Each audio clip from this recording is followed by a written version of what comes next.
ஹல்லேலூயா, ஹல்லேலூயா. இப்போ தேவனுடைய செய்திக்கு நேராக கடந்து போகலாம். இங்கே இன்றைக்கு நான் உங்களுக்கு சொல்ல விரும்புகிற 3 காரியங்கள். நம்ம வருடத்தின் கடைசி நாட்களிலே வந்திருக்கிறோம். இந்த வருடத்தின் இன்றோடு கடைசி. இன்றைக்கு ஒரு ஞாயிற்றுக்கிழமையாக இருப்பது அது ஒரு சிறந்த ஒன்று. 31ஆம் தேதி ஞாயிற்றுக்கிழமையாக இருக்குமானால் ஞாயிற்றுக்கிழமை காலை ஆராதனை, ஞாயிற்றுக்கிழமை மாலை ஆராதனை, அதை தொடர்ந்து புது வருட ஆராதனை, அநேக ஆராதனைகளும் தேவனை ஆராதிப்பதற்கான தருணங்களும் தேவனுக்கு சாட்சி சொல்லக்கூடிய தருணங்களும் நமக்கு அதிகமாய் கிடைக்கிற நாள் தான் இந்த 31ஆம் தேதி ஞாயிற்றுக்கிழமையா இருந்தால். அல்லேலூயா.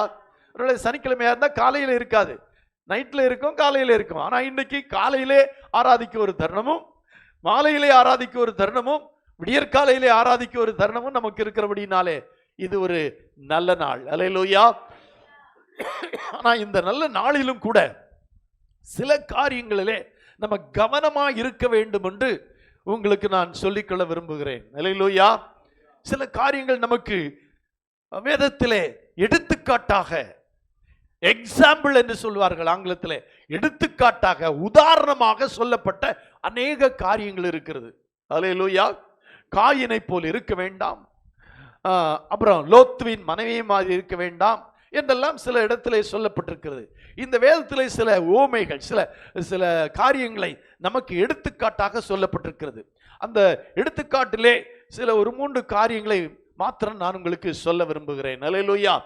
2 பேதுரு 2ஆம் அதிகாரம் 4ஆம் வசனத்திலிருந்து நாம் இப்பொழுது வாசிக்கலாம். 2 பேதுரு 2ஆம் அதிகாரம் 4ஆம் வசனம். பாவம் செய்த தூதர்களை தேவன் தப்ப விடாமல் அந்தகார சங்கிலியினாலே கட்டி நரகத்திலே தள்ளி நியாய தீர்ப்புக்கு வைக்கப்பட்டவர்களாக ஒப்பு கொடுத்து பூர்வ உலகத்தையும் தப்ப விடாமல் நீதியை பிரசங்கித்தவனாகிய நோவா முதலான 8 பேரை காப்பாற்றி அவபக்தி உள்ளவர்கள் நிறைந்த உலகத்தின் மேல் ஜலப்பிரளயத்தை வரப்பண்ணி சோதோம் கொமோரா என்னும் பட்டணங்களையும் சாம்பலாக்கி கவிழ்த்து போட்டு ஆக்கினைக்குள்ளாக தீர்த்து பிற்காலத்திலே அவபக்தியாய் நடப்பவர்களுக்கு அவைகளை திருஷ்டாந்தமாக வைத்து அக்கிரமக்காரருக்குள் வாசமா இருக்கையில் அவருடைய காம விகார நடக்கையால் வருத்தப்பட்டு நாள்தோறும் அவர்களுடைய அக்கிரம கிரைகளை கண்டு கேட்டு நீதியுள்ள தன்னுடைய இருதயத்தில் வாதிக்கப்பட்ட நீதிமானாகிய லோத்தை அவர் ரட்சித்திருக்க கர்த்தர் தேவ பக்தி உள்ளவர்களை சோதனை நின்று ரட்சிக்கவும்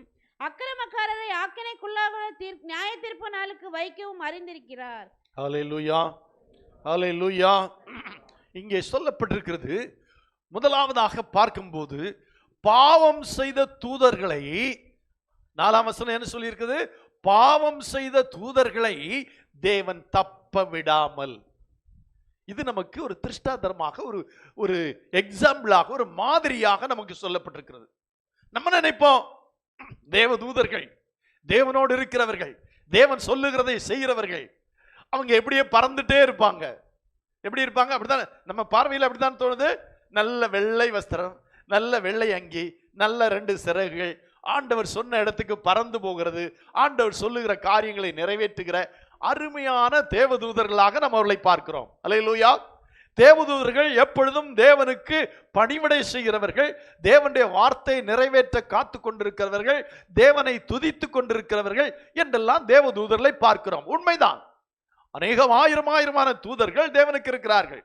என்றால் உலகத்தின் 4 பகுதிக்கும் அநேக தேவதூதர்களை எப்போதும் ஆண்டவர் அனுப்ப வேண்டியது அவசியமாயிருக்கிறது. சிலவரை தூக்கிவிட, சிலரை தாங்க, சிலரை உற்சாகப்படுத்த, சிலவர்களுக்கு உதவி செய்ய அநேகமாயிரம் தூதர்கள் தேவனுக்கு தேவைப்படுகிறார்கள். தூதர்கள் இருக்கிறார்கள், உண்மைதான். அல்லேலூயா. வேதத்தில் அப்படி நாம வாசிக்கிறோம். கேருபீன்கள், சேராபீன்கள், இப்படி பல காரியங்களை நம்ம வாசிக்கிறோம். ஆனா இங்கே ஒன்று சொல்லப்பட்டிருக்கிறது, ரொம்ப நமக்கு ஆச்சரியமா இருக்கிற ஒரு காரியம் என்னவென்றால், பாவம் செய்த தூதர்களை தேவன் தப்ப விடல. அல்லேலூயா சொல்லுமா? அப்படின்னா என்ன அர்த்தம்? பாவம் செய்யறது தூதர்களா இருந்தாலும் சரி, அது ஊழியர்களா இருந்தாலும் சரி, அது விசுவாசிகளா இருந்தாலும் சரி, யாரா இருந்தாலும் தேவன் தப்ப விட மாட்டார். அல்லேலூயா, அல்லேலூயா. இந்த வருடத்தின் கடைசி நாளின் ஒரு எச்சரிக்கை செய்தி உங்களுக்கு. பாவம் செய்த தூதர்களை தேவன் தப்ப விடாமல் அந்தகார சங்கிலிகளினாலே கட்டி நரகத்திலே தள்ளி நியாய தீர்ப்புக்கு வைக்கப்பட்டவர்களாக ஒப்பு கொடுத்திருக்கிறார். அநேகமாயிரம் தூதர்கள் இருந்தாலும் அந்த தூதர்கள் தவறு செய்வார்களானால், ஒரு பாவம் செய்வார்களானால், அவர்களை என்ன செய்கிறார்? அந்தகார சங்கிலியினாலே கட்டி நரகத்திலே தள்ளி நியாய தீர்ப்பு நாளுக்காக வைக்கிறார் ஆண்டவர். அல்லேலூயா, அல்லேலூயா. அப்படின்னா ஆண்டவர் தேவதூதர்கள் என்றல்ல, ஊழியர்கள் என்றல்ல, விசுவாசிகள் என்றல்ல, யாவருக்கும் சமமான ஒரு கர்த்தர். அல்லேலூயா. அவன் தேவதூதன் தானே, சரி செஞ்சுட்டு போறான் விட்டுருவோம் அப்படின்னு பாக்குறது இல்ல ஆண்டவர். ஊழியக்காரர் தானே, பரவாயில்லன்னு பாக்குறது இல்ல. விசுவாசி தானே, என்னுடைய பிள்ளைகள் தானே அப்படின்னு விடுறதில்ல.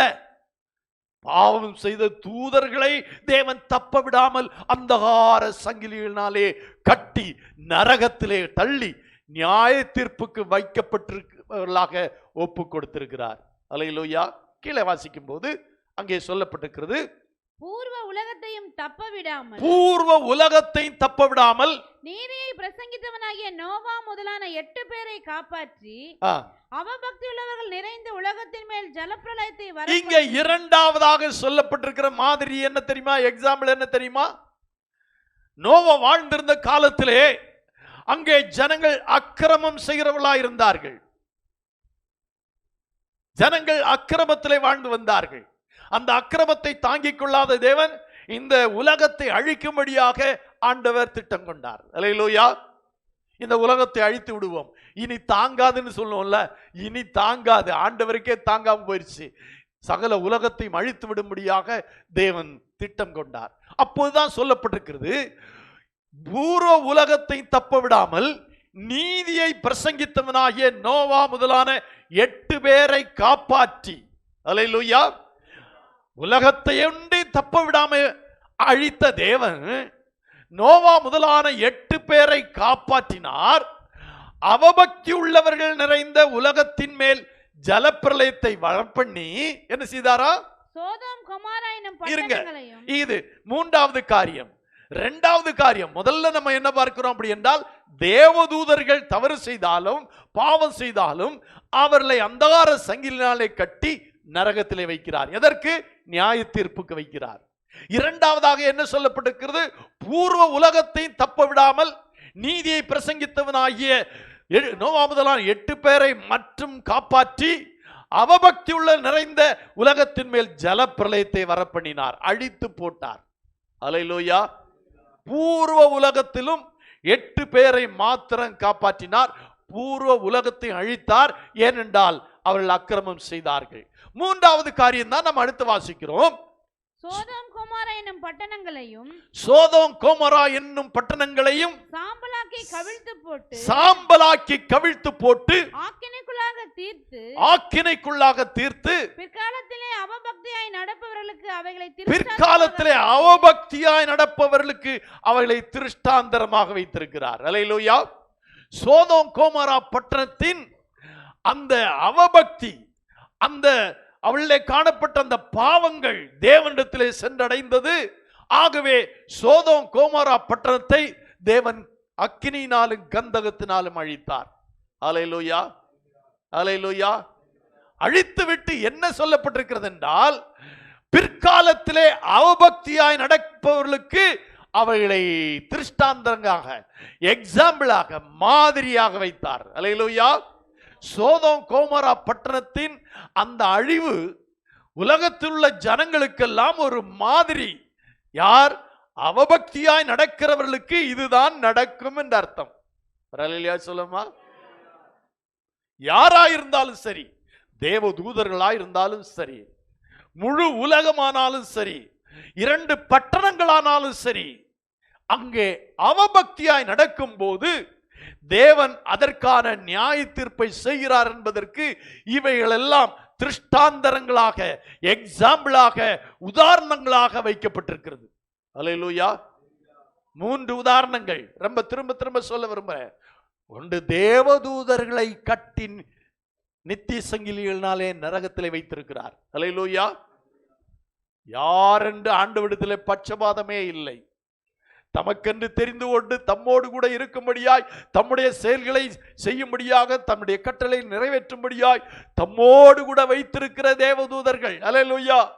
அவர்களுக்கு விசேஷித்த உணவு. அதனால்தான் பழைய ஏற்பாட்டில் வாசிக்கும் போது தேவதூதர்கள் உண்ணும் உணவை யாருக்கு கொடுத்தார்? இஸ்ரவேல் ஜனங்க. அப்படின்னா அவங்க உணவே ஒரு விசித்திரமானது, உணவே ஒரு வித்தியாசமான உணவு. அது இந்த உலகத்தில் வேற எங்கேயும் கிடைக்காது, யாருக்கு கொடுக்கப்பட மாட்டாது. அவ்விதமாக தேவன் தேவதூதர்களை வைத்து அவர்களை போஷித்து அவர்களை நடத்தி வருகிறார். அந்த தேவதூதர்கள் பாவம் செய்தாலும் அவர்களை கட்டி, அந்தகார சங்கிலிகளாலே கட்டி நியாய தீர்ப்பு நாளுக்கென்று நரகத்திலே வைத்திருக்கிறார். அல்லேலூயா. சொல்ல போனா அவங்கள முதல்ல நரகத்துக்கு அனுப்பிட்டாரு. அல்லேலூயா, அல்லேலூயா. இந்த உலகத்தில் உள்ளவங்கள முதல்ல நரகத்துக்கு போறதில்லை, ஆனா அவளை முதல்ல நரகத்துக்கு வச்சுட்டாரு. அது மாத்திரமல்ல, அதோடு முடிந்து விட்டதா என்றால் இல்லை. நியாய தீர்ப்பு நாளிலே அந்த பாவம் செய்த தூதர்களும் தேவனுக்கு முன்பாக நிற்பார்கள். அல்லேலூயா, அல்லேலூயா. இரண்டாவதாக பூர்வ உலகத்தையும் முழு உலகத்தையும் ஆண்டவர் அழித்தார். அது இரண்டாவது எக்ஸாம்பிள். அல்லேலூயா. ஏனென்றால் அக்கிரமக்காரருக்குள்ளே வாசம் செய்த லோத்து என்று சொல்லப்பட்டிருக்கிறது. அல்லேலூயா. அந்த 2ஆம் அதிகாரம் 7-8 வசனங்களை வாசிக்கும் போது அங்கே சொல்லப்பட்டிருக்கிறது, அக்கிரமக்காரருக்குள் வாசமாய் இருக்கையில், அக்கிரமக்காரருக்குள் வாசமாய் இருக்கையில். அல்லேலூயா. அப்படியானால் சோதோம் கோமோரா பட்டணத்திலே அங்கே என்ன இருந்தது? அக்கிரமக்காரர்கள் இருந்தார்கள். அதனால்தான் சோதோம் கோமோரா பட்டணத்தை ஆண்டவர் அழிக்க போனார். அல்லேலூயா. அப்போ இங்க நம்ம பார்க்கிற காரியங்கள் 4 காரியங்களை பார்க்கிறோம். ஒன்று, பாவம் செய்த தேவதூதர்கள். இரண்டாவதாக அவபக்தியாய் நடந்த நோவாவின் காலத்து ஜனங்கள். மூன்றாவதாக அக்கிரமக்காரர்களாய் வாழ்ந்த சோதோம் கோமோரா பட்டணத்தார். அல்லேலூயா. இந்த 3 விதமான ஜனங்களையும் தேவன் விட்டு வைக்கவில்லை. ஒரு அல்லேலூயா சொல்லுமா. இவைகள் எல்லாம் அவபக்தியாய் இன்றைக்கு வாழ்கிறவர்களுக்கு, நடப்பவர்களுக்கு திருஷ்டாந்தரமாக வைக்கப்பட்டிருக்கிறது. அல்லேலூயா. இவைகளெல்லாம் வேதத்திலே தேவன் ஏன் எழுதி வைத்தார்? அல்லேலூயா. பாவம் செய்த தூதர்களை என்ன செய்திருக்கார்? கட்டி வைத்திருக்கிறார். இரண்டாவதாக அவபக்தியாய் வாழ்ந்த நோவாவின் காலத்து ஜனங்களை எல்லாம் அழித்தார். மூன்றாவதாக அக்கிரமம் செய்த அந்த சோதோம் கோமோரா பட்டணத்தை அக்கினியால் அழித்தார். இவைகள் எல்லாம் நமக்கு எப்படி வைக்கப்பட்டிருக்கிறது? திருஷ்டாந்தரங்களாக, அல்லேலூயா, ஒரு மாடலாக, ஒரு எக்ஸாம்பிளாக எழுதி வைக்கப்பட்டிருக்கிறது. இன்றைக்கு வாழுகிற நாம் பக்தியாய் வாழ வேண்டும், தேவ பக்தி உள்ளவர்களாய் காணப்பட வேண்டும். அவபக்தியாய் வாழ்ந்துவிடக் கூடாது என்பதை உதாரணங்கள் மூலமாக, எடுத்துக்காட்டுகள் மூலமாக அவர் நமக்கு எழுதி வைத்திருக்கிறார். அல்லேலூயா, அல்லேலூயா. இதை பார்த்து நம்ம பயபக்தியா நடக்கணுங்கிறதுக்காக. அல்லேலூயா. பாருங்க, அங்க ஒரு டிரான்ஸ்ஃபார்மர் வைக்கப்பட்டிருக்கிறது என்றால் அங்க ஒரு மனிதனுடைய தலை, ஒரு மண்டை ஓடை வைத்து அதுல 2 எலும்புகளை இப்படி வைக்கிற மாதிரி ஒரு போர்டு வச்சிருக்கிறாங்க. அல்லேலூயா. ஏனென்றால் தொட்டால் உயிர் போயிடும், எலும்பு கூட மிஞ்சாது அப்படிங்கிறதுக்கு அடையாளமாக அங்கே அது வைக்கப்பட்டிருக்கிறது. அல்லேலூயா. ஜனங்களுக்கு ஒரு எச்சரிக்கையாக அங்கே வைக்கப்பட்டிருக்கிறது. ஒரு ரோடுல ஒரு குறுகிய பாலம் இருக்குமானால் இது குறுகிய பாலம், மெதுவாக கடந்து செல்லவும் என்று அங்கே ஒரு எச்சரிக்கை போர்டு வைக்கப்பட்டிருக்கிறது. அல்லேலூயா. நமக்கு முன்பாக ஒரு ஸ்பீட் பிரேக்கர் வைக்கப்பட்டிருக்கிறது என்றால் அங்கே முன்னாலே ஸ்பீட் பிரேக்கர் வைக்கப்பட்டிருக்கிறது என்று ஒரு எச்சரிக்கை பலகை வைக்கப்பட்டிருக்கிறது. அதை பார்த்து நம்ம மெதுவாக ஸ்லோ பண்ணி அதிலே வண்டியை ஓட்ட வேண்டும் என்பதற்காக உலகத்தின் பல பகுதிகளிலும் எச்சரிக்கை பலகைகள் வைக்கப்பட்டிருக்கிறது போல தேவனுடைய ஜனங்களுக்கு, விசுவாசிகளுக்கு தேவன் எச்சரிக்கை பலகைகளை வைத்திருக்கிறார். அது மிக 3 முக்கியமான எச்சரிக்கை பலகைகள். ஒன்று, பாவம் செய்த தூதர்கள் அவர்கள். அல்லேலூயா. முதல் எச்சரிக்கை பலகை. இரண்டாவதாக அங்கே அவபக்தியாய் நடந்த அந்த நோவாவின் நாட்களிலே வாழ்ந்திருந்த ஜனங்கள் இரண்டாவது.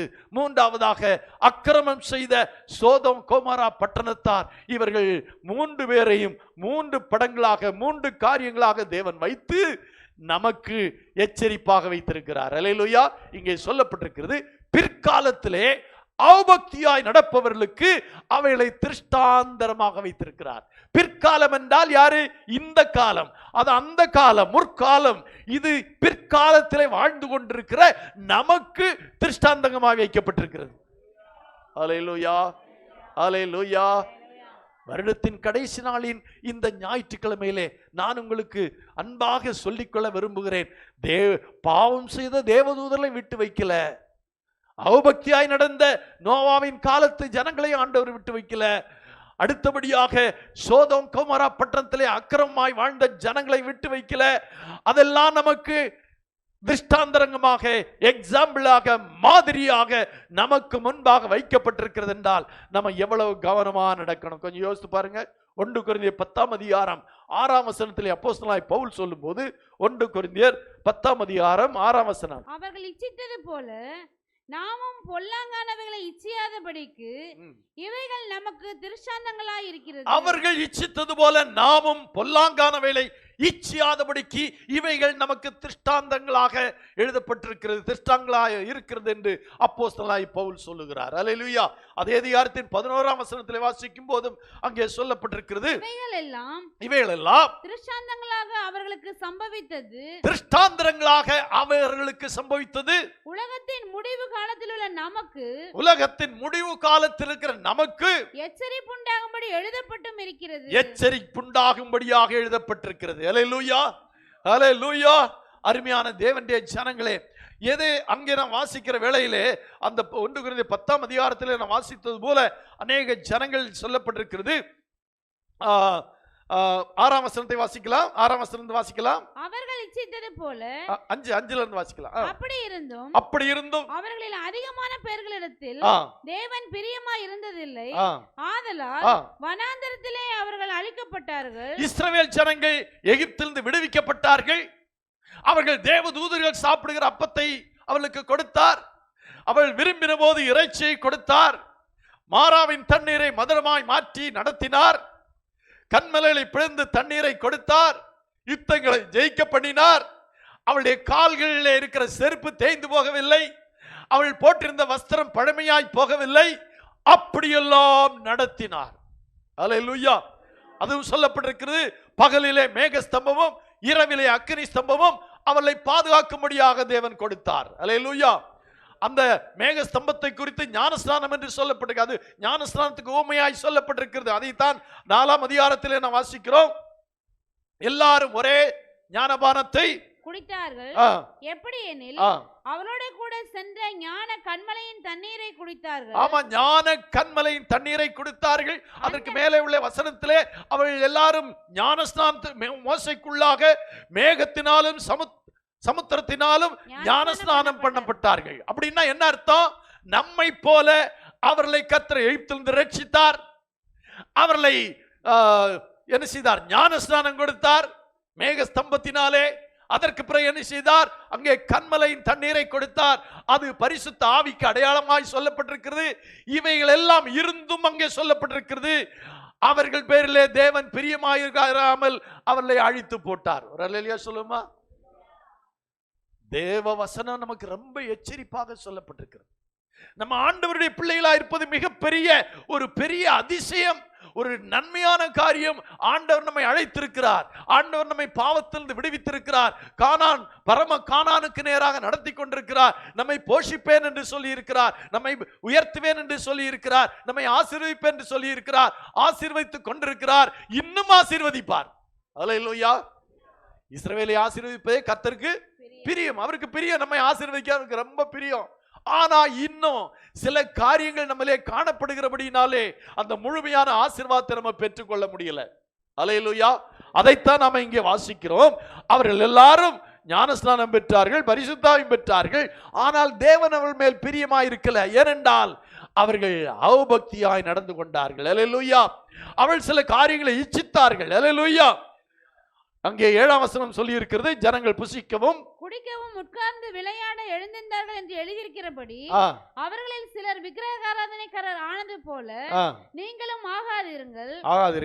அவர்களில் சிலர் வேசித்தனம் பண்ணி ஒரே நாளில் 23,000 பேர் விழுந்து போனார்கள். அவர்களில் சிலர் வேசித்தனம் பண்ணி ஒரே நாளிலே எவ்வளவு பேர் விழுந்து போனார்கள்? 23,000 பேர் விழுந்து போனார்கள். அல்லேலூயா, அல்லேலூயா.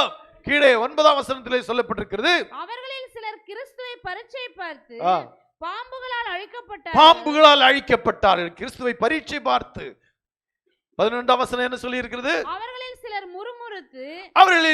முறுமுறுத்து சங்காரக்காரனாலே அழிக்கப்பட்டார்கள். அவர்களில் சிலர் முறுமுறுத்து, வேற ஒண்ணும் செய்யலங்க, பாவம் எல்லாம் செய்யலங்க, விபச்சாரம் பண்ணல, வேசித்தனம் பண்ணல, திருடல, கொலை செய்யல, ஆனா என்ன செஞ்சாங்களாம்? அது கூட ஆண்டவருக்கு பிடிக்காதுங்க. நம்ம எவ்வளவு முறுமுறுக்கிறோம் கொஞ்சம் யோசித்து பாருங்க. முறுமுறுக்கிறதுனா என்ன? வாயில முறுமுறு முறுமுறு முறுமுறு முறுமுறு, வெளியே கேட்காது. அப்படின்னா உள்ளத்துல குமுறுது, உள்ளம் குமுறுது, அது வெளியே வராம என்ன செய்யுது? வாய்க்குள்ளே இருக்கிறது தான் முறுமுறுக்கிறது. அல்லேலூயா. இங்க சொல்லப்பட்டிருக்கு, அவள் சில முறுமுறுத்து சங்காரக்காரனாலே அழிக்கப்பட்டார்கள், அதுபோல நீங்களும் முறுமுறுக்காதிருங்கள். அடுத்த வசனம், இவைகளெல்லாம் திருஷ்டாந்தங்களாக அவர்களுக்கு சம்பவித்தது உலகத்தின் முடிவு காலத்தில் உள்ள நமக்கு எச்சரிப்பு உண்டாகும்படி எழுதப்பட்டும் இருக்கிறது. உலகத்தின் முடிவு காலத்தில் நமக்கு எச்சரிப்பு உண்டாகும்படி அவைகள் எழுதப்பட்டிருக்கிறது. அல்லேலூயா. இதெல்லாம் எதுக்கு எழுதப்பட்டிருக்கிறது? முடிவு காலத்தில் இருக்கிற நமக்கு நீங்கள்லாம் பரிசுத்தமாய் வாழுங்கள், பயபக்தியாய் வாழுங்கள், தேவனுக்கு பயந்து வாழுங்கள், தேவனை சார்ந்து வாழுங்கள், தேவனுடைய பிள்ளைகளாய் வாழுங்கள், தேவனுடைய வார்த்தையின்படி வாழுங்கள், தேவனுடைய வார்த்தையை சார்ந்து வாழுங்கள் என்று நமக்கு எச்சரிப்பாக எழுதப்பட்டிருக்கிறது. அல்லேலூயா, அல்லேலூயா. இவைகளெல்லாம் நமக்கு எச்சரிப்பாக எழுதப்பட்டிருக்கிறது என்று சொல்லப்பட்டிருக்கிறது. அல்லேலூயா. அப்படின்னா நம்ம எவ்வளவு எச்சரிக்கையோடு நடந்து கொள்ளணும் கொஞ்சம் யோசித்து பாருங்க. இவளெல்லாம் இஸ்ரவேல் ஜனங்களை அழைத்து வேறுபடுத்தி அவர்களுக்கு மேகத்தினாலே ஞானஸ்நானமும் ஞான கண்மனையினாலே ஜீவத்தண்ணீராகிய பரிசுத்தாவியை கொடுத்து அவர்களை வழிநடத்தி தேவதூதர்கள் சாப்பிடுகிற அப்பத்தை கொடுத்து அவர்களுக்கு பாதரட்சை தேய்ந்து போகாமல் வஸ்திரம் பழமையாய் போகாமல் 40 வருடங்கள் நடத்தி வந்தார். ஆனால் அந்த 40 வருடத்திலே அநேகர் அழிக்கப்பட்டார்கள். ஏனென்றால் அவள் மேல் தேவன் பிரியமாய் இருக்கவில்லை. ஏன்னா முறுமுறுத்தாங்க, இச்சித்தாங்க, பல காரியங்களை செய்ததுனால தேவன் அவர்கள் மேல் பிரியமா இருக்கல. நான் சொல்றேன், இங்க இருக்கிறதா இத்தனை பேர்களையும் தேவன் அழைத்து வேறுபடுத்தி இருக்கிறார், உண்மைதான். ஞானஸ்நானம் பெற்றிருக்கிறோம், உண்மைதான். இன்னும் பரிசுத்தாவினால் நிரப்பப்பட்டிருக்கிறோம், உண்மைதான். நாம தேவனுடைய ஜனங்களா இருக்கிற உண்மைதான். ஆனா இந்த எச்சரிப்புகள் மேல் நம்முடைய கவனம் சென்றதா? அல்லது இவர்கள் செய்தது போல நாமும் செய்தோமா? யோசித்து பாருங்க. இவையெல்லாம் எச்சரிப்பாக நமக்கு எழுதப்பட்டிருக்கிறது. இதெல்லாம் எதற்கு சொல்லுகிறோம் என்றால், நாம ஒரு பயணத்திலே இருக்கிறோம். எங்க? அந்த பரம கானானுக்கு நேராக சென்று கொண்டிருக்கிறோம். அல்லேலூயா. கிறிஸ்துமஸ் கொண்டாட அல்ல, புது வருஷத்தை கொண்டாடுவதற்காக அல்ல. அல்லேலூயா. புதிய வஸ்திரங்கள், புதிய நாட்கள், இந்த ஆடம்பரமான வாழ்க்கைக்கு அல்ல. நம்முடைய பயணம் அந்த பரம கானானை நோக்கி போய் கொண்டிருக்கிறது. அந்த பரம கானானிலே பிரவேசிப்பதற்கு இவைகள் நமக்கு எச்சரிப்பாக எழுதி வைக்கப்பட்டிருக்கிறது. அல்லேலூயா. இந்த பயணத்திலே அழிக்கப்பட்டது போல நம்ம அழிக்கப்படக்கூடாது. நம்ம மேல் தேவன் பிரியமாயிருக்கணும். எத்தனை பேர் விரும்புறீங்க ஆண்டவர் என் மேல் பிரியமாயிருக்கணும்? இங்கே சொல்லப்பட்டிருக்கிறது, அவர்கள் அநேக பேர்ல தேவன் பிரியமா இருக்கவில்லையா, ஆகவே அழித்தாரா? அப்படின்னா என்ன அர்த்தம்? நமக்கு அது திருஷ்டாந்தமா எழுதப்பட்டிருக்கிறது. தேவன் நம்மேல் பிரியமா இருந்தாதான் நம்மளை எங்கே கொண்டு போய் சேர்ப்பார். அல்லேலூயா. அங்கே எண்ணாகமத்தின் புஸ்தகத்தில் நாம் வாசிக்கும் போது அங்கே யோசுவாவும் காலேபும் அங்கே கானான் தேசத்தை பார்வையிட்டு விட்டு வந்திருக்கிறார்கள்.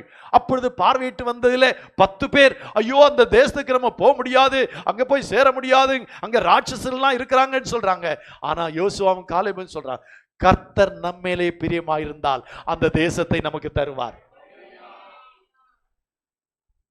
எவ்வளவு அருமையான வார்த்தை தெரியுமா அது? கர்த்தர் நம்மேல் பிரியமாயிருந்தால் அந்த தேசத்தை நமக்கு சுதந்திரமாய் தருவார் என்று சொல்கிறார். அதைத்தான் இங்கேயும் நாம் பார்க்கிறோம். நம்மேல் பிரியமாயிருந்தால் கர்த்தர் நம்மை அந்த பரம கானானாகிய அந்த பரலோக ராஜ்யத்திலே கொண்டு போய் சேர்ப்பார். அப்போ நம்ம வாழ்க்கையில ஒன்றை நம்ம ஆழித்தரமாக ஆழமாக சிந்திக்க வேண்டும். கர்த்தர் என் மேல் பிரியமாயிருக்கிறாரா? கர்த்தர் பிரியப்படும்படியா நான் நடந்து கொள்ளுகிறேனா என்ற ஒரு கேள்வியை நம்ம கேட்கணும். அல்லேலூயா, அல்லேலூயா. கர்த்தர் நம்ம மேல் பிரியமா இருக்கணும், கர்த்தர் பிரியப்படும்படியா நடக்கணும். பவுல் சொல்றாரு, நான் மனுஷனையா தேவனையா யாரை பிரியப்படுத்துவேன்? உங்களை பார்த்து ஒரு கேள்வி கேட்டுக்கொள்ளுங்க. நீங்க மனுஷரை பிரியப்படுத்துவா, நீங்கள் தேவனை பிரியப்படுத்துவா? நான் மனுஷரை பிரியப்படுத்துவா இருந்தா இந்த நாளிலே உங்களை உற்சாகப்படுத்தும்படியாக ஆண்டவர் உங்களை ஆசீர்வதிப்பார், ஆண்டவர் உங்களுக்கு நன்மை செய்வார், ஆண்டவர் உங்களை கைவிடவே மாட்டார், ஆண்டவர் உங்களுக்கு இறந்த வீடு தருவார், கார் தருவார்னு பிரசங்கம் பண்ணிட்டு போயிடலாம். நீங்கள் ரொம்ப உற்சாகமா இருப்பீங்க. அப்படி ஒரு பிரசங்கத்தை கேட்டா நீங்க உற்சாகமா இருப்பீங்களே? நானும் சில வாரத்துல முயற்சி பண்ணி பார்த்திருக்கிறேன், எப்படியாவது ஒரு ஆசீர்வாதமான பிரசங்கத்தை பண்ணிடலாம் அப்படின்னு. அல்லேலூயா. ஜனங்கள் எல்லாம் உற்சாகம் அடையட்டும். அல்லேலூயா. அதெல்லாம் வெத்து வேட்டு. ஆசீர்வதிக்க மாட்டாருன்றல்ல, ஆசீர்வாதம், உலகத்தின் ஆசீர்வாதங்கள், உலகத்தின் மேன்மைகள், உலகத்தில் நமக்கு வேண்டிய காரியங்கள், இவைகளெல்லாம் கர்த்தர் நமக்கு தருவார். அதை பேசிட்டே இருக்க வேண்டிய அவசியம் இல்லை. அல்லேலூயா. அதை சொல்லிக் கொண்டிருக்க வேண்டிய அவசியம் இல்லை. பிரதான நோக்கம் என்ன? நம்ம இந்த பரம கானானுக்கு பிரவேசிக்கணும். அல்லேலூயா. அல்லேலூயா. அதுதான் நம்முடைய நோக்கம். அது ஆண்டவருடைய வருகை மிக சீக்கிரமா இருக்கிறது. காலங்கள் அடையாளங்கள் எல்லாம் அதை சொல்லிக் கொண்டிருக்கிறது. இனி காலமில்லை, இனி நேரமில்லை. நம்ம ஆயத்தப்படுவதற்கு சுருக்கமான நேரம் தான் இருக்கிறது, கொஞ்ச நேரம் தான் இருக்கிறது. அதுக்குள்ள ரெடி ஆயிரணும். அல்லேலூயா. ஒரு அவசரம்னா, நேற்று தான் ஜோசப்பை கூப்பிட்டேன், ஜோசப் ஒரு இடத்துக்கு போகணும், ரெடியா, சாப்பிட்டாச்சா? இல்லை, சாப்பிடணும். சாப்பிட்றதுக்கு எவ்வளோ நேரம் ஆகும்? 30 1/2 மணி நேரம் ஆகும். அவசரம்னா எத்தனை நிமிஷத்தில் சாப்பிடணும்? 5 நிமிஷத்துல. அப்படித்தானே? நான் 2 நிமிஷம் தான். அவசரம்னா என்ன செய்யணும்? 5 நிமிஷத்துல சாப்பிட்டு இந்த வந்துடுறேன் நிக்கணும். ஒரு ஆளையா ஏன் புரிஞ்சுட்டீங்க? எல்லாரும் உற்சாகப்படுத்துமே சொன்னேன், அவ்வளவுதான். அல்லேலூயா. அப்படின்னா என்ன அர்த்தம்? ஆண்டவருடைய வருகை மிக சமீபம் ஆயிட்டு, ஆயத்தப்படுவதற்கு வெகு நேரம் இல்லை. ஆகவே நம்ம சீக்கிரமா ஆயத்தமாகணும். அதுக்கு தான் இந்த செய்தி, அடிக்கடி இந்த செய்தியை கொடுக்கிறது காரணம் அதுதான். இனி காலம் செல்லாது, ஆண்டவருடைய வருகை சமீபமாயிற்று, அதற்கு நம்ம ஆயத்தமாகணும். கொஞ்ச நேரம் தான் இருந்தா எவ்வளவு வேகமாக நம்ம ஆயத்தமாகவோ அவ்வளவு சீக்கிரமா நம்ம ஆயத்தமாகணும். அல்லேலூயா. உலகத்தின் அசுத்தங்களுக்கெல்லாம் தப்பி. அல்லேலூயா. சரி, இருக்கட்டும். இங்கே 2 நபர்களை நமக்கு வேதம் அடையாளமாய் சொல்லி இருக்கிறது. அதை மாத்திரம் சொல்லி செய்தியை முடிக்கலாம் என்று நினைக்கிறேன். அல்லேலூயா. 2ஆம் அதிகாரம் 6ஆம் வசனத்தை வாசிப்போம். 2:6 என்ன சொல்லப்பட்டிருக்கிறது? 2ஆம் அதிகாரம் 6ஆம் வசனம். சோதோம் கொமோரா என்னும் பட்டணங்களையும் சாம்பலாக்கி கவிழ்த்து போட்டு ஆக்கினைக்குள்ளாக தீர்த்து பிற்காலத்திலே அவபக்தியாய் நடப்பவர்களுக்கு அவைகளை திருஷ்டாந்தமாக வைத்து அக்கிரமக்காரருக்குள் வாசமாய் இருக்கையில் அவருடைய போதும். இவைகள் எல்லாம் நமக்கு திருஷ்டாந்தங்களாக வைக்கப்பட்டிருக்கு. இந்த திருஷ்டாந்தரத்திலே 2 பேர் மிக முக்கியமான நபர்களாக இருக்கிறார்கள். அல்லேலூயா. முதல்ல பார்த்தோம் பாவம் செய்த தூதர்கள், 2வது நீதிமானாகிய நோவா, அடுத்தபடியாக நீதிமானாகிய லோத்து. அல்லேலூயா. 3 விதமான நபர்களை பார்க்கிறோம். 1 தேவதூதர்கள், 2வது நோவா, 3வதாக லோத்து. இதிலே நான் லோத்துவை உங்களுக்கு சற்று எடுத்து காண்பிக்க விரும்புகிறேன். அல்லேலூயா. ஆபிரகாமை கர்த்தர் அழைத்தார், நான் காண்பிக்கும் தேசத்துக்கு போய் என்று சொல்லி. அல்லேலூயா. உடனே ஆபிரகாம் சென்று சொன்னான்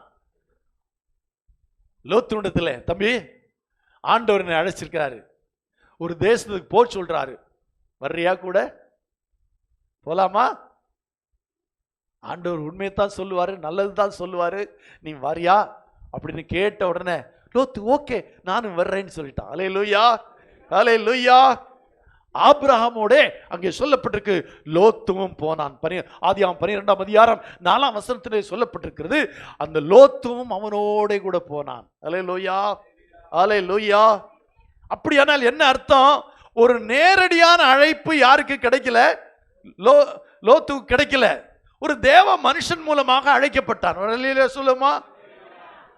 ஆண்டவர் நம்மிடத்துல நேரடியா வந்து பேசணுங்கிற அவசியம் இல்லை.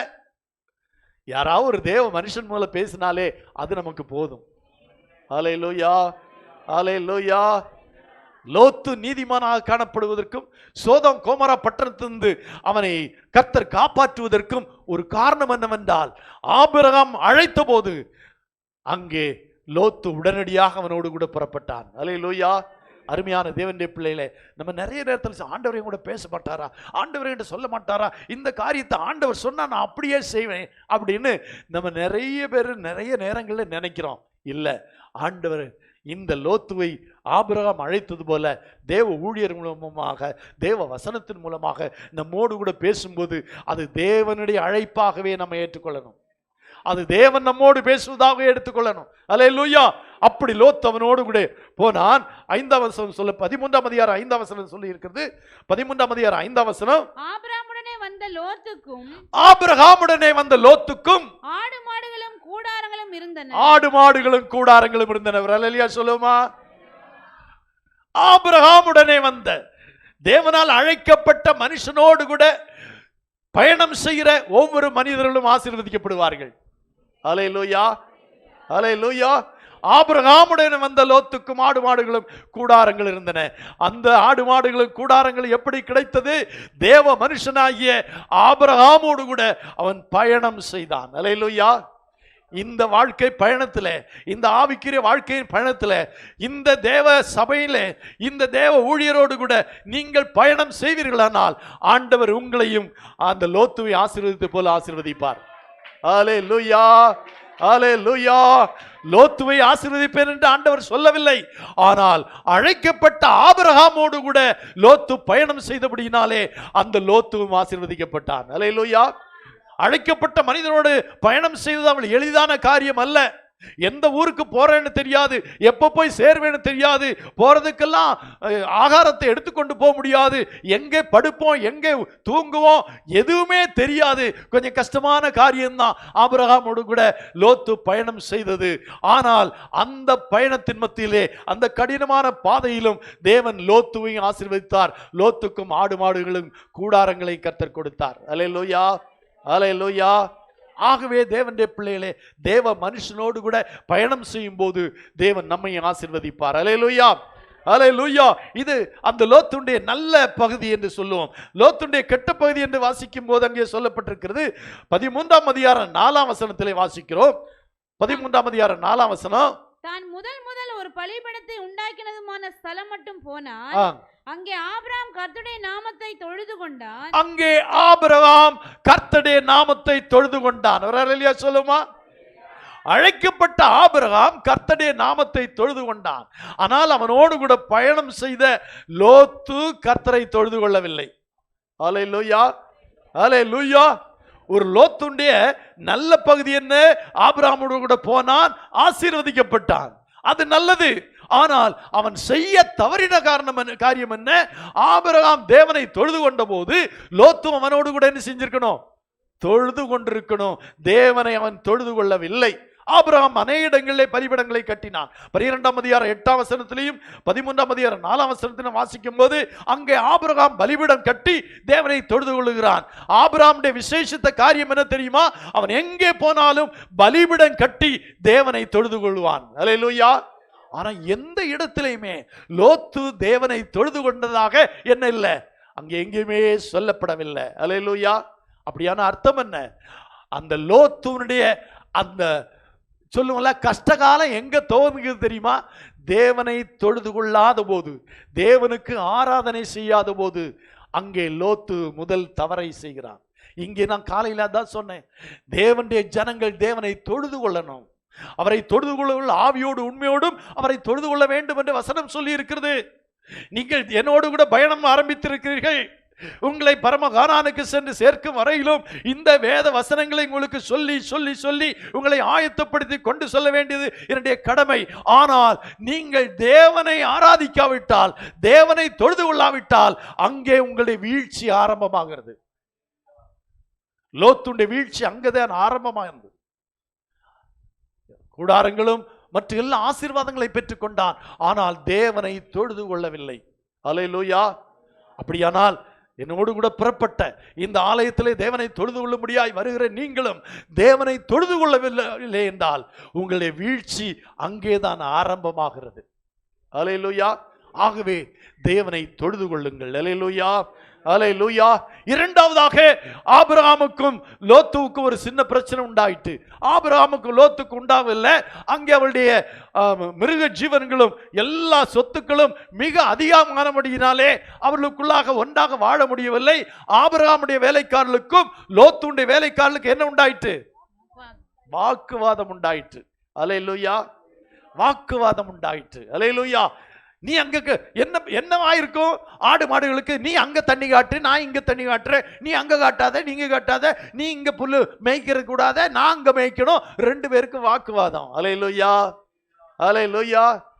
பாருங்க, இங்கே சொல்லுகிறது, ஆபிரகாம் லோத்துவை அழைத்து சொல்லுகிறான். என்ன சொல்றான் தெரியுமா? ஆபிரகாம் லோத்தை நோக்கி எனக்கும் உனக்கும் என் மேய்ப்பருக்கும் உன் மேய்ப்பருக்கும் வாக்குவாதம் வேண்டாம், வாக்குவாதம் வேண்டாம், நாம் சகோதரர். ஒரு அல்லேலூயா சொல்லுவோமா? அல்லேலூயா, அல்லேலூயா. ஆபிரகாம் லோத்துவை அழைத்து சொல்லுகிறான், என் மேய்ப்பருக்கும் உன் மேய்ப்பருக்கும் வாக்கு வேதம் வேண்டாம், நாம சகோதரர். அல்லேலூயா. அப்படின்னா என்ன அர்த்தம்? சகோதரர்களுக்குள்ளே வாக்குவாதம் கூட வரக்கூடாது. அல்லேலூயா, அல்லேலூயா. இங்க பாருங்க, வாக்குவாதம் ஏற்பட்டது வேலைக்காரர்களுக்குள்ளே, இவங்க ரெண்டு பேருக்கு ஏற்படல. ஆபிரகாம் கூப்பிட்டு பேசுறாரு அப்படின்னா என்ன அர்த்தம்? நாம சகோதரர்கள், அந்த வாக்குவாதம் நமக்குள்ளே வந்து விடக்கூடாது, அது அவர்களோட முடியட்டும். அல்லேலூயா சொல்லுமா? வேலைக்காரருடைய வாக்குவாதம் வேலைக்காரர்களே போட்டும், நம்ம ரெண்டு பேரும் இதை பத்தி என்ன செய்யக்கூடாது? வாக்குவாதம் பண்ணக்கூடாது. அப்படின்னா சகோதரர்கள் ரெண்டு பேரும் வாக்குவாதம் பண்ணக்கூடாதுன்னா சகோதரர் ரெண்டு பேரும் சண்டை போடலாமா? ஹலோ, இந்த 2023 வருஷத்துல நம்ம யாரு கூட எல்லாம் சண்டை போட்டோம்? சண்டையே போடாதவங்க எல்லாம் ஒரு அல்லேலூயா சொல்லுங்க. சொல்றது புரியலையா? இந்த 2023 வருஷத்துல நான் யாரு கூட சண்டை போடல, வாக்குவாதம் சண்டையே போடல அப்படின்னு சொல்றவங்க அல்லேலூயா சொல்லுங்க. கடவுளே, கடவுளே. அப்படியே எல்லாரும் சண்டை போட்டீங்களா? சும்மா சின்ன சண்டை தான் ஃபர்ஸ்ட், ஒரு சின்ன சண்டை ஃபர்ஸ்ட். வேற வெளியே எல்லாம் போடல, புருஷங்கிட்ட, மனைவிட்ட, பிள்ளைகள்கிட்ட, பக்கத்து வீட்டில். அல்லேலூயா. இங்கே சொல்லப்பட்டு நாம் சகோதரர்கள், நமக்குள்ள என்ன வேண்டாம்? அப்படின்னா ரெண்டு சகோதரர்கள், சகோதர சகோதரிகள் அல்ல கணவன் மனைவி, நமக்குள்ளே வாக்குவாதம் வேண்டாம், நம்ம சகோதரர். எவ்வளவு அருமையான ஒரு சத்தியத்தை ஆபிரகாம் சொல்லி கொடுக்கிறார் பாருங்க. ஆபிரகாம் நமக்கும் தான் சொல்றாரு. இதுவும் திட்டந்தரமா தான் எழுதி வைக்கப்பட்டிருக்கிறது. நமக்குள்ளே என்ன வரக்கூடாது? வாக்குவாதமே வரக்கூடாது. வாக்குவாதம் தான் சண்டைக்கு ஆரம்பம், அப்படிதானே? வாக்குவாதம் தான் சண்டைக்கு ஆரம்பம். வாக்குவாதம் ஒன்றும் வராம ஓடி வந்து பலார் வச்சுட்டாங்களா? யாராவது அடிச்சாங்களா? அப்படி எங்கேயாவது நடந்துச்சா? இல்லை, அது வெரி ரேர். அது முட்டாளோ யாரும் அடிச்சிருப்பாங்க.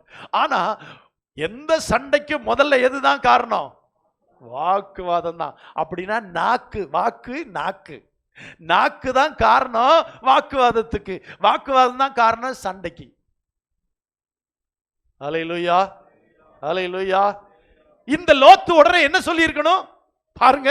நீங்க கூப்பிட்டீங்க, நான் வந்தேன், நம்ம நல்லா தான் போயிட்டு இருக்கிறோம், நம்மள ஆண்டவர் இவ்வளவு ஆசீர்வதிச்சிருக்கிறாரு, இதெல்லாம் நமக்கு கிடைச்சிருக்கு.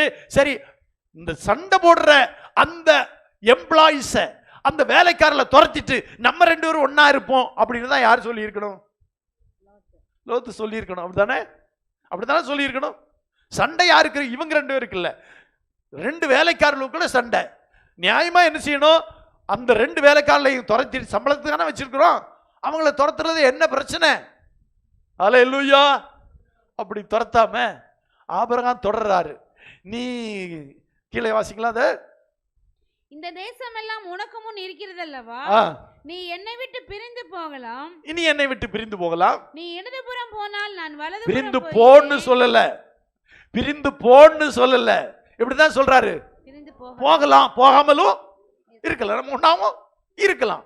ஆனா உனக்கு ஒரு சாய்ஸ் கொடுக்கிறேன். என்னது? பிரிந்து போகலாம். நீ இடதுபுறம் போனால் நான் வலதுபுறம், நீ இடதுபுறம் போனால் நான் வலதுபுறம் போகிறேன், நீ வலதுபுறம் போனால் நான் இடதுபுறம் போகிறேன், நீ வலதுபுறம் போனால் இடதுபுறம் போகிறேன் என்றான். ஒரு அல்லேலூயா சொல்லுமா? அல்லேலூயா, அல்லேலூயா. லோத்து வலதுபுறம் போனானா இடதுபுறம் போனானா? லோத்து வலதுபுறம் போனானா இடதுபுறம் போனானா? படிச்சிருக்கீங்களா?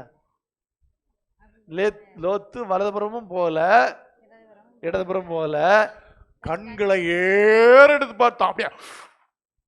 அப்படின்னா இவன் எதிர்பார்த்து கொண்டிருந்திருக்கிறான் ஒரு பிரிவினைக்கு. சொல்லுமா? கண்களை ஏறெடுத்து பார்த்தான். ஆபிரகாம் சொன்னதை செய்யல.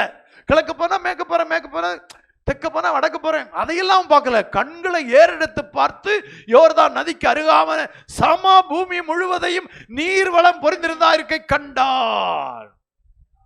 அல்லேலூயா, அல்லேலூயா, அல்லேலூயா. உடனே கண்ணு வேலை செஞ்சிச்சு. இந்த கண்ணு இருக்குதே, பயங்கரமான கண்ணு. சும்மா பார்க்கிறது மட்டுமா செய்யுது? அல்லேலூயா. இப்ப சொல்லப்பட்டிருக்குது, யோர்தான் நதிக்கு அருகான சம பூமி முழுவதும் நீர்வளம் பொறிந்திருந்தா இருக்கிறதை கண்டு கர்த்தர் சோதோமையும் கொமோரையும் அழிக்கும் முன்னே சோபாருக்கு போகும் வழி மட்டும் அது கர்த்தருடைய தோட்டத்தை போலவும் எகிப்து தேசத்தை போலவும் இருந்தது. அப்பொழுது லோத்து யோர்தானுக்கு அருகான சமபூமி முழுவதையும் தெரிந்து, ஆமா, யோர்தானுக்கு அருகான சமபூமி முழுவதையும் தெரிந்து கொண்டான். ஒரு அல்லேலூயா சொல்லுமா?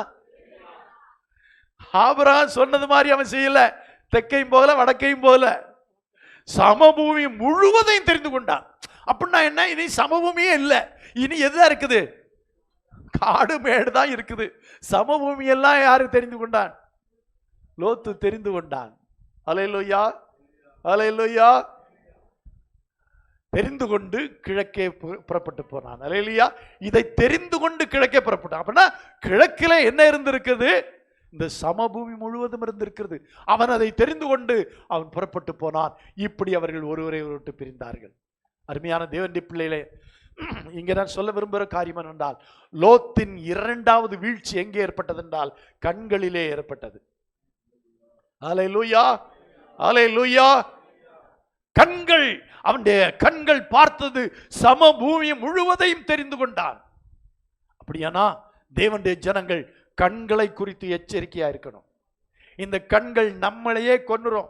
இந்த கண்கள் நம்மையே குழியில தள்ளிரும். இது நல்ல பார்வையுடைய கண்ணு நினைக்கிறோம். ஆனா அநேக இடத்துல குழியில விழுறதுக்கு காரணம் என்ன தெரியுமா? இந்த கண்ணு. அல்லேலூயா. இங்கே லோத்துவின் இரண்டாவது வீழ்ச்சியை பார்க்கிறோம். மூன்றாவதாக என்ன வீழ்ச்சி நடந்தது என்று பார்க்கிறோம். அங்கே 13ஆம் அதிகாரம் 12ஆம் வசனத்தை வாசிப்போம். ஆபிரகாம் கானான் தேசத்தில் குடியிருந்தான். லோத்து அந்த யோர்தானுக்கு அருகான சமபூமியில் உள்ள பட்டணங்களில் வாசம் பண்ணி, பாருங்க, யோர்தானுக்கு அருகான சமபூமியில் பட்டணங்களில் வாசம் பண்ணினான். ஆபிரகாம் கர்த்தர் தனக்கு கொடுத்த கானான் தேசத்திலே வாசம் பண்ணினான். இங்கே லோத்து யோர்தானுக்கு அருகான சமபூமியில் பட்டணங்களில் வாசம் பண்ணி சோதோமுக்கு நேரே கூடாரம் போட்டான். அல்லேலூயா, அல்லேலூயா. சோதோம் கோமரா பட்டணம் அக்கினி அக்கிரமத்திலே நிறைந்த ஒரு பட்டணம். பட்டணத்திலே குடியிருந்தான். அல்லேலூயா, அல்லேலூயா. மூன்றாவது வீழ்ச்சி எங்கே ஆரம்பித்தது என்றால், அவன் சோதோமுக்கு நேராக கூடாரம் போட்டு பட்டணங்களிலே குடியிருந்தான். அல்லேலூயா. எங்கே அக்கிரமக்காரர்கள் இருக்கிறார்களோ அவளை விட்டு ஒதுங்கி இருக்கணும். சங்கீதம் சொல்லி இருக்கிறபடி, துன்மார்க்கருடைய ஆலோசனையிடமாவலும் பாவியின் வழியில் இல்லாமலும் பரியாசக்காரர் உட்காரும் இடத்தில் உட்காராமலும் கர்த்தருடைய வேதத்தில் இரவும் போல தியானமாக இருக்கிற மனுஷன் பாக்கியவான். ஆனா இவன் அதை செய்யல. சோதோமுக்கு நேராக கூடாரம் போட்டு பட்டணத்திலே வீட்டை கட்டி சோதோமுக்கு நேராக கூடாரம் போட்டான். அல்லேலூயா, அல்லேலூயா. இந்த மூன்றாவது வீழ்ச்சி எங்கே நடந்தது என்றால், எந்த இடத்தை தவிர்க்க வேண்டுமோ அந்த இடத்தை தவிர்க்காமல் அந்த இடத்துக்கு நேராக கூடாரம் போட்டான். அருமையான தேவனுடைய பிள்ளைகளே, நாம சில இடங்களை தவிர்க்க வேண்டும். அப்பதான் நம்முடைய ஆவிக்குரிய வாழ்க்கை என்ன செய்யும்? காப்பாற்றப்படும். அல்லேலூயா. இந்த பட்டணத்துக்கு நேராக அவன் கூடாரத்தை போட்டு அதை பார்த்து கழித்து கொண்டே இருந்தான். பட்டணத்தில் நடக்கிற அக்கிரமங்களை எல்லாம் பார்த்து கொண்டே இருந்தான். அல்லேலூயா. அதற்கு எந்த நடவடிக்கை அவன் எடுக்கல, அவன் எதையும் செய்யல. அந்த சோதோமுக்கு நேராக அவன் கூடாரம் போட்டான். அல்லேலூயா, அல்லேலூயா. பாவிகளுக்கு நேராக. அல்லேலூயா.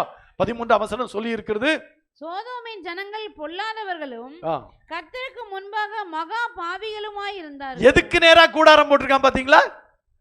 நாங்க இந்த வீடு கட்டும் போது ரோட்டுக்கு நேரா தான் வாசல் வச்சிருக்கணும். ஆனா ரோட்டுக்கு நேரா வாசல் வைக்கல.